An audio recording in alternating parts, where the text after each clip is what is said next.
Multiple directions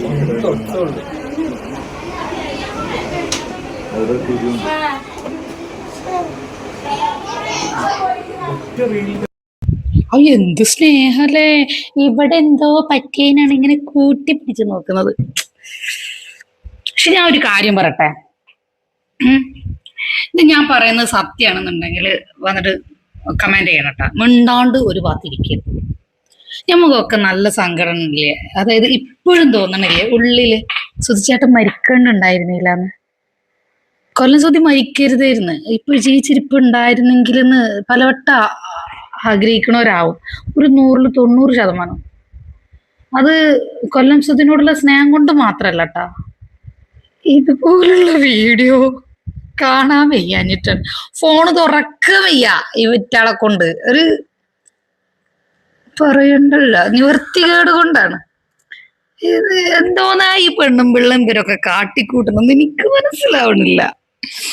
പിന്നെ ഒരു ഉപകാരമുണ്ട്, ഇതുകൊണ്ടുള്ള ഒരു ഉപകാരം എന്താന്ന് വെച്ചാലേ, നമുക്ക് എന്തെങ്കിലും നല്ല ടെൻഷൻ കയറി ഇരിക്കുകയാണെങ്കിൽ നമുക്ക് ആ ടെൻഷനൊന്നും അങ്ങോട്ട് പോകാനും വേണ്ടിയിട്ട് ജസ്റ്റ് ഒന്ന് യൂട്യൂബോ ഇൻസ്റ്റ ഏതാ വേണമെങ്കിലും അല്ല ഒന്ന് എടുത്തിട്ട് സ്ക്രോൾ ചെയ്തിട്ട് രേണു സുധി എന്നൊന്ന് ടൈപ്പ് ചെയ്ത് കഴിഞ്ഞാൽ അതിന്റെ താഴെ വരുന്ന കമന്റ് ഒന്ന് വായിച്ചാൽ തന്നെ ഹൗ പിന്നെ നമ്മൾ ആലോചിച്ച ടെൻഷൻ എന്താന്ന് നമ്മൾ ചിന്തിച്ചെടുക്കണം. നമ്മൾ മറന്നു പോയിട്ടുണ്ടാവും. അങ്ങനത്തെ ഒരു ഉപകാരം വരെ കൊണ്ടുണ്ട്. എന്തായാലും ഞാൻ ആലോചിക്കുകയാണ്,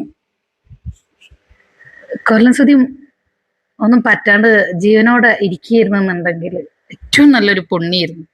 ഇങ്ങനൊരു വിത്തിനെ ഇവിടെ ഇട്ട് പോയതാണ് സുധിച്ചേട്ടൻ നമ്മോടൊക്കെ ചെയ്ത ഏറ്റവും ഒരു സംഭവമായിട്ട് തോന്നിയത്. അന്ന് ആ കരച്ചിലൊക്കെ കണ്ടപ്പോഴേ വിചാരിച്ചിരുന്ന പാവം ഒരു ഭർത്താവ് മരിച്ചു പോയാൽ നമുക്കൊക്കെ അറിയാം, അതായത് അത്രയും വേദന ഉണ്ടാവും. അത്രയേറെ വേദന നെഞ്ചു പൊട്ടി കരണ ആ വീഡിയോ കണ്ടു. പക്ഷെ അത് ഇത്രക്ക് ഓവർകം ചെയ്യുമെന്ന് വിചാരിച്ചില്ല. ഇങ്ങനെ ഓവർകം ചെയ്തിട്ട് ഇപ്പൊ സുധിച്ചേട്ടൻ കുഴിയിലിരുന്ന് ചിന്തിക്കണ്ടാവും അപ്പൊ ഈ അന്ന് കരഞ്ഞതോന്ന്. ഇങ്ങനെയേറെ ഒരു ഭർത്താവിനെ കൊന്ന് തിന്ന് അതിന്റെ സ്കെൽട്ടം പോലും വിടാണ്ട് നക്കി തിന്നണ ഒരേ ഒരു സംഭവം, അതായത് ഭർത്താവ് മരിച്ചിട്ട് രക്ഷപ്പെട്ട വ്യക്തി ആരാന്ന് ഇതിൽ ആരും ചോദിച്ചോ, അത് ആകെ ഒരൊറ്റ ആളേ ഉള്ളൂ, രേണുസുന. അല്ലേ? ഭർത്താവ് മരിച്ചിട്ട് ആകെ രക്ഷപ്പെട്ട ഒരേ ഒരു വ്യക്തി ഇതാണ്. ഏതാ എന്തൊരു ആയിക്കോട്ടെ, എന്തായാലും പറയാൻ തോന്നി അതുകൊണ്ട് പറഞ്ഞതാ.